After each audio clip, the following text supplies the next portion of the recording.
outra coisa que, por exemplo, o Cobalt não consegue, eles têm lá um túnel que faz ligação entre dois edifícios, e esse túnel é todo envidraçado e tem imensa luz. E o Cobalt não consegue andar naquele túnel, não consegue perceber onde é que tem que ir, fica todo baralhado. Então ele está preparado para, se tiver que atravessar aquele túnel, fica à espera que apareça um humano, aproxima-se, pede ajuda, se a pessoa lhe der autorização para o seguir, ele segue a pessoa.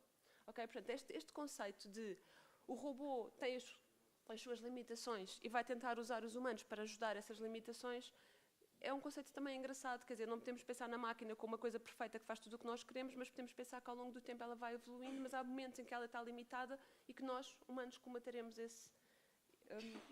essas limitações. Depois vocês vão ver aqui, é uma outra aplicação, portanto, é um tutor, é um gato que está a ensinar crianças a jogar xadrez, e basicamente o que ele recebe é um conjunto de pistas que têm a ver com o estado do jogo e pistas que ele tira da cara das crianças que estão a jogar, portanto consegue perceber se elas estão perdidas, se elas estão chateadas, se elas estão contentes, se elas estão entusiasmadas, e com base nessa informação ele toma decisões, muda a estratégia de jogo, explica, dá pistas, etc.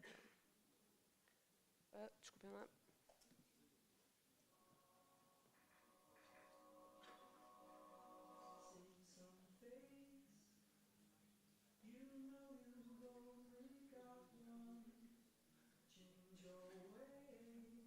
O que é engraçado é que depois as crianças acabavam por ver o gato como um companheiro, acabavam por estar a falar com ele tocado lá, como se ele fosse um amigalhaço que estava a jogar, alguém que lhe estava a ensinar a jogar xadrez.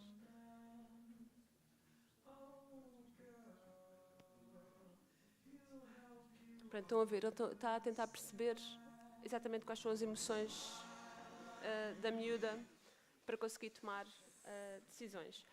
O último vídeo que eu vos vou mostrar tem a ver com o jogo do risco. Portanto, o que eles perceberam é há um robô que está a jogar o jogo do risco. Já agora olhem para o robô e percebam quão difícil é pôr um robô que não tem sobrancelhas e não tem um conjunto de traços normais, pôr um robô desses a estudar emoções. Aquele rapaz que há bocado apareceu no outro vídeo, o Tiago, andou durante bastante tempo a tentar perceber como é que conseguia mostrar surpresa quando o robô tem apenas uma boca e umas coisas, já vão ver.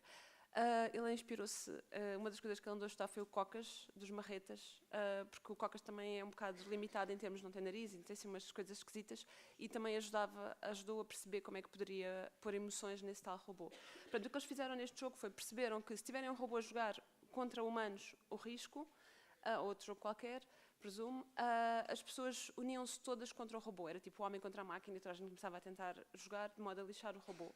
E depois o que eles perceberam foi que se pusessem alguns traços no robô, traços humanos no robô, as pessoas acabam por ver o robô como mais um companheiro.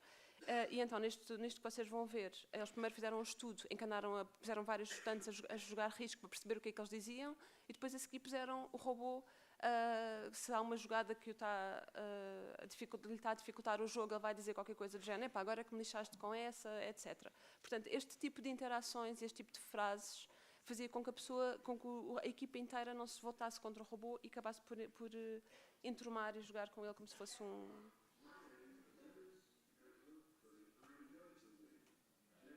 Portanto, estão a ver que ele não tem exatamente, não é muito possível fazer muita expressão com este robô. Ok. Mas isto não tem nada de especial, o som.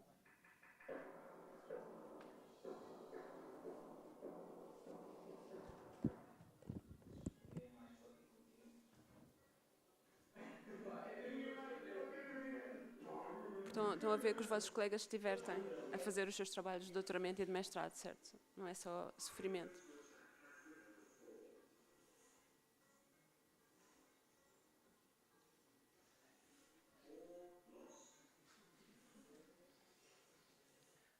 Portanto, presumo que tenham percebido a ideia da quantidade de aplicações e de cenários de aplicação que existe na área dos agentes inteligentes. Tem um grupo muito forte, está sediado no Tagus Park, mas são todos bem-vindos, certamente.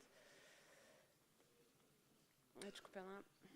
Pronto. E agora vou passar à apresentação de língua natural. Portanto, isto é suposto ser uma apresentação de 15 minutos. Cláudia, avisa-me se eu começar a entusiasmar-me.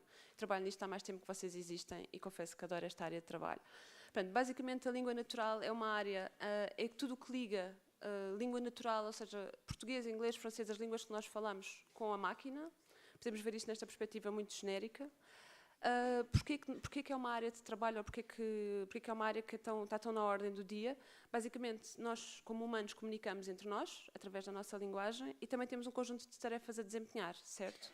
O problema é que nós não comunicamos assim tão bem. Por exemplo, se vocês forem à China, se calhar não conseguem ter uma comunicação tão fácil com o chinês, a não ser que falem chinês, ou a não ser que partilhem uma língua qualquer comum, não é?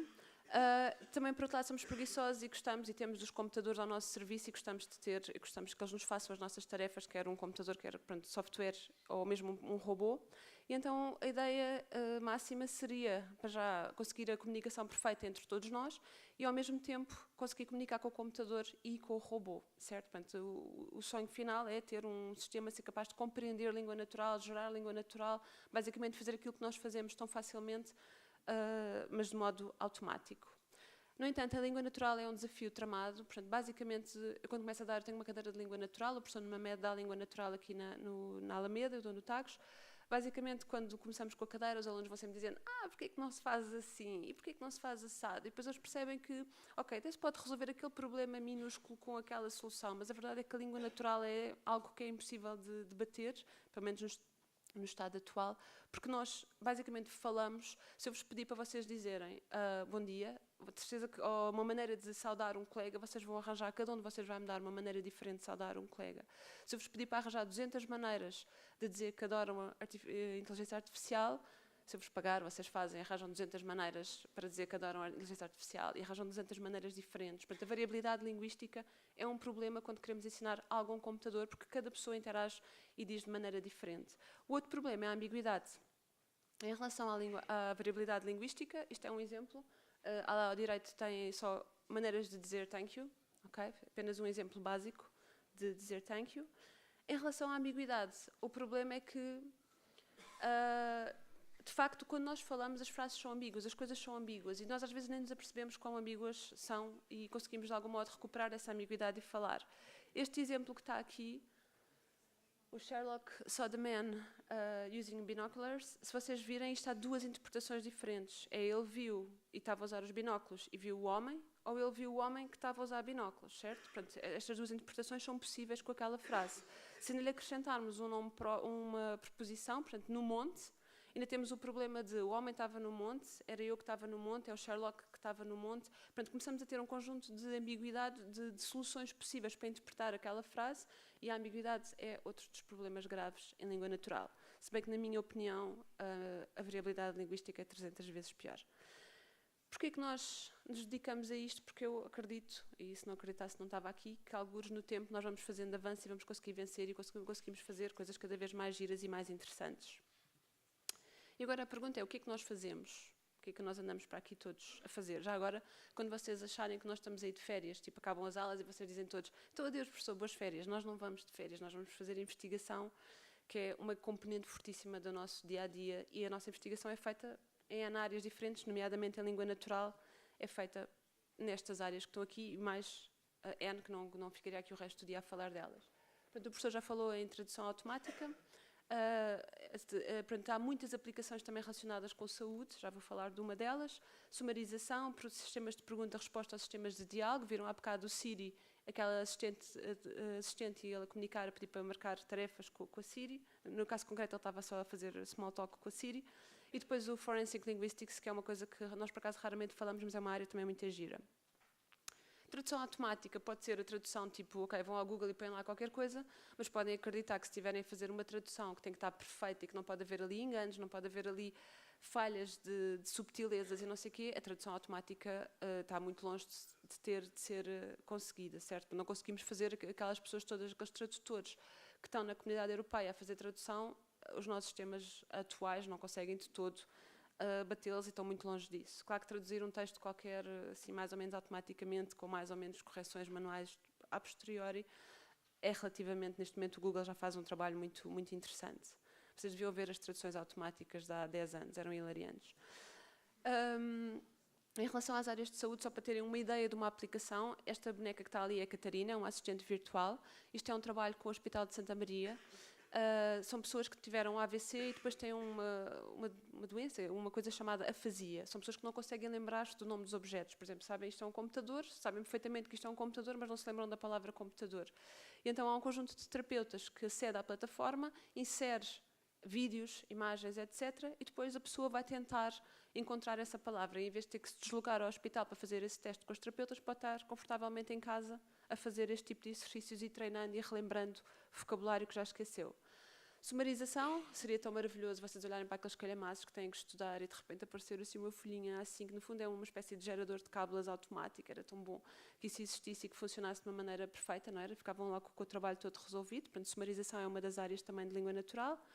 Sistemas de pergunta-resposta ou sistemas de diálogo, já viram a Siri há bocado, estes dois senhores, aquele é o Edgar Smith, que está em Montserrat, e o outro é o Francis Cook, que foi o senhor que construiu o Palácio de Montserrat, quer dizer, um agente virtual, não é?